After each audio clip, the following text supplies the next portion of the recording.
Hello students, welcome to M&C Education. M&C Education में आप सबों का बहुत बहुत स्वागत. In today's class we are going to see chapter 5 and in chapter 5 we are going to see quadratic equations. We have already seen complex numbers and concepts related to complex numbers. We have seen algebra of complex numbers, addition, properties of addition, subtraction, multiplication, properties of multiplication, division, then modulus of complex numbers, conjugate of complex numbers, then argand plane, then we have studied polar representation, and in the last class we had square roots of complex numbers. तो ये सभी जो है इन सब की videos आ चुकी हैं. अगर आपने अभी तक इनकी वीडियोस नहीं देखी हैं तो प्लीज आप जो चैप्टर 5 की वीडियोस हैं जितनी भी वो सारी आप देखें तो आपको जो है कॉम्प्लेक्स नंबर्स के बारे में कंप्लीट नॉलेज आपको मिल जाएगा. आज जो है हम कॉम्प्लेक्स नंबर का ये आखिरी वीडियो जो चैप्टर 5 से रिलेटेड है वो आखिरी वीडियो हम बना रहे हैं और इसमें हम जो है क्वाड्रेटिक इक्वेशंस डिस्कस करने जा रहे हैं. तो क्वाड्रेटिक इक्वेशन की बात अगर कर रहे हैं हम तो क्वाड्रेटिक मतलब क्या होता है? क्वाड्रेटिक इक्वेशन का मतलब होता है जिसका की डिग्री जो है, जिस भी इक्वेशन की डिग्री 2 है. अब degree of an equation is what? Highest degree appearing in that equation, that algebraic expression. तो क्वाड्रेटिक इक्वेशन में हमें जो है डिग्री इसकी 2 होती है. ठीक है, तो डिग्री जिस भी इक्वेशन की 2 होगी उसमें भी उनको हम क्वाड्रेटिक इक्वेशंस कहेंगे. लेकिन यहाँ पर क्वाड्रेटिक इक्वेशन में हम सिंगल वेरिएबल अपने आप को कन्फाइन रखते हैं. तो यहाँ पर यह है कि कोई भी इक्वेशन जो ax square plus bx plus c is equal to 0 के फॉर्म में, ax square plus bx plus c is equal to 0 के फॉर्म में लिखा जा सकता है, उनको हम quadratic equation in one variable कहते हैं. ठीक है, यहाँ पर देखिए degree of this equation is 2, that means it is quadratic. यहाँ पर हमें ये ध्यान रखना होता है कि a की वैल्यू 0 के बराबर ना हो. बाकी ये कोई भी रियल नंबर हो सकता है, कोई प्रॉब्लम नहीं है. b and c can be equal to 0, there is no problem, no issues with that. ठीक है, तो यहाँ पर ax square plus bx plus c is equal to 0, a is not equal to 0 is a quadratic equation, right? Quadratic equation in one variable and that variable is x in this case, right? No problem with it. Then हमें जब इनको solve करना होता था तो हमने various methods use करे थे इन क्लास 10th. उसमें से पहला मेथड था हमारे पास स्प्लिटिंग द मिडिल टर्म. ठीक है, स्प्लिटिंग द मिडिल टर्म हमने लगाए थे. इनमें क्या करते थे, हम मिडिल टर्म को ब्रेक करते थे और इसका एक प्रोसीजर होता था. ठीक है, तो ये आपको ध्यान होगा कि स्प्लिटिंग द मिडिल टर्म क्या होता है. उसके बाद हमने जो किया था वहां 10th क्लास में वो था फॉर्मूला मेथड. तो फॉर्मूला मेथड में एक तरह से फॉर्मूला कह लीजिए या फिर कंप्लीशन ऑफ स्क्वायर कह लीजिए. तो फॉर्मूला मेथड या कंप्लीशन ऑफ स्क्वायर मेथड में से जो आउटकम निकलता है दोनों का सेम ही है. वहां पर क्या था, x is equal to minus B plus minus root under of D upon 2a. अब इसमें अगर ये देखें तो ये जो d है ना, यही हमारे मतलब की चीज है अभी की क्लास के लिए. मतलब 11th क्लास में हमें d बड़ा इंपॉर्टेंट है क्योंकि d जो है ये डिस्क्रिमिनेंट होता है. ठीक है, d को हम क्या कहते हैं, डिस्क्रिमिनेंट कहते हैं. और ये इसका यूज हम नेचर ऑफ रूट्स पता करने के लिए करते हैं.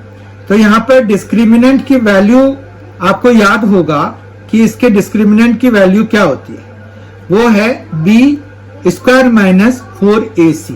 अब जो है यहाँ पर हम ये भी देखते हैं कि डिस्क्रिमिनेंट से हम कैसे नेचर ऑफ रूट्स का पता करते हैं. तो यहाँ पर कुछ कंडीशंस थे हमारे पास. अब देखिए d है, उसकी कोई वैल्यू आएगी. तो d की जो वैल्यू के बेसिस पर अगर हम बात करें तो d की वैल्यू क्या क्या हो सकती है. d की वैल्यू 3 तरीके की हो सकती है. एक तो क्या, ग्रेटर देन 0 हो जाए. तो इससे जो हमारा मतलब निकला कि वो जो रूट्स हैं, roots are real and unequal, ठीक है, यही आया था। फिर हमने दूसरा केस देखा था कि d जो है वो इक्वल टू 0 भी हो सकता है।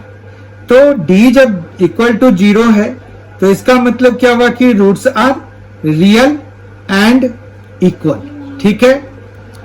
और इन पे हमने काफी काम करे थे। d इक्वल टू 0 के से रिलेटेड क्वेश्चंस भी पूछे जाते हैं। Find the value of k for which the given quadratic equation has two equal roots and बहुत सारे इसमें क्वेश्चंस हमने करे थे 10th क्लास में, आपको भी ध्यान होगा। अब थर्ड क्वेश्चन की थर्ड जो पॉसिबिलिटी है इसमें, थर्ड पॉसिबिलिटी ये है कि d लेस देन 0 है। अगर यही तीन पॉसिबिलिटीज हो सकते हैं, ग्रेटर देन, इक्वल टू और लेस देन। तो जब d लेस देन 0 है तो इस केस में क्या होगा कि रूट्स आर इमेजिनरी, या इसको हम अदर वर्ड्स में ये कह सकते हैं कि no real roots are possible, है ना, रूट्स आर इमेजिनरी। या फिर हम लिखते हैं कि no real roots are possible, ठीक है, रियल रूट्स पॉसिबल नहीं है इसमें। तो अभी के लिए हमारे पास यही वाला है, क्योंकि हमने ये दोनों d ग्रेटर देन 0 और d equal to 0, in short जब रूट्स रियल थे, इन दोनों ही केसेस में देखिए रूट्स रियल थे, तो रूट्स जब रियल थे तो हमने वो दोनों केसेस देख लिए हैं। अब जब d लेस देन 0 होगा तो हम कैसे निकालते हैं? तो इसमें सबसे बेस्ट वे तो जो मुझे है लगता है वो ये है कि आप फॉर्मूला मेथड लगाएं, उसमें d लेस देन 0 आ गया तो माइनस कॉमन लेके उसको आयोटा की टर्म में एक्सप्रेस कर दें, तो आपको जो है कोई दिक्कत नहीं आएगी किसी भी तरीके से इक्वेशन को सॉल्व करने में। क्यों? क्योंकि अब हमें पता चल चुका है कि अगर हमें d जो है वो लेस देन 0 है तो इसका मतलब ये है कि x इज इक्वल टू हमारे पास यहाँ पर माइनस b प्लस माइनस, यहाँ पर जो है ये d लेस देन 0 है तो ये जब हमने नेगेटिव डाल दिया और अपॉन में 2a है, तो नेगेटिव जब हमने इसके अंदर डाल दिया तो हम जो है यानी कि एक ये इमेजिनरी नंबर हो गया, है ना, इमेजिनरी नंबर हो गया। उसके बाद इमेजिनरी नंबर के लिए हम आयोटा नोटेशन का यूज करके उसको फिर जो है अच्छे से रिप्रेजेंट कर सकते हैं with positive quantity inside the square root. चलिए इनको अच्छे से समझने के लिए हम जो है क्वेश्चंस को सॉल्व करते हैं, कुछ क्वेश्चंस लेते हैं और उनको हम सॉल्व करते हैं, तो आपको अब भी पता चल जाएगा कि एक्चुअली ये प्रोसीजर क्या है। As first question we see we have to solve this equation. This is a quadratic equation, root 5x square plus x plus root 5 is equal to 0. Now if we directly apply the formula here we have given equation is root 5x square plus x plus root 5 is equal to 0. Now therefore x is equal to minus b is 1 here, minus 1 will be, b is 1 here, minus b will be minus 1, plus minus b square is 1 square, minus 4, a is root 5 and c is root 5 as well. Here we have minus 4ac, b square minus 4ac upon 2a is there. So it is in the denominator 2 root 5 is there. Now we have minus 1 plus minus root under of 1 minus 4 into 5. It is 20 and it is upon 2 root 5. Now you can see it is minus 1 plus minus root under of minus 19 upon 2 root 5 is there. Now we can write it like minus 1 plus minus iota root under of 19, ठीक है, upon 2 root 5. No problem with it, and this is the answer. You can see it. It is root under of minus 19 can be written as iota and then root under of 19 in the form of product. So we have this as answer. Fine. Let us solve another question. Here we have solve x square plus x plus 1 by root 2 is equal to 0. Here we have x square plus x plus 1 by root 2 is equal to 0. When we multiply throughout by root 2 to obtain root 2 x square plus root 2 x plus 1 is equal to 0. Now we have by applying formula, quadratic formula, we will get minus root under of 2, as we can write here. Here it is a is equal to root 2, b is equal to root 2 and c is equal to 1. No problem with it. So it is minus b plus minus root under of b square. B square is root 2 square, that is 2, minus 4ac, right, upon 2a, that means 2 root 2 is there. Fine, no problem with it. It is minus root 2 plus minus 2 minus 4 root 2 upon 2 root 2 is there. Now what can we do? We can take 2 common out of it.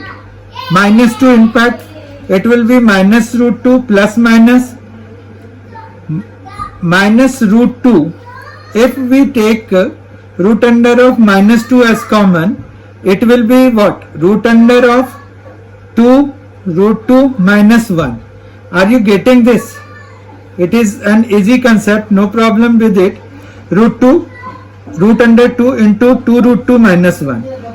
If we want to revert back to this one, we can get multiplied them. We can multiply them. अगर हम इनको multiply कर दें तो देखिए क्या मिलेगा.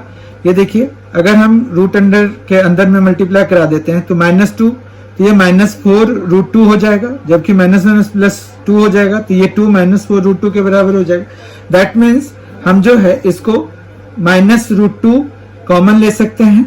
Root under of minus 2, root under of minus 2 हम कॉमन ले सकते हैं.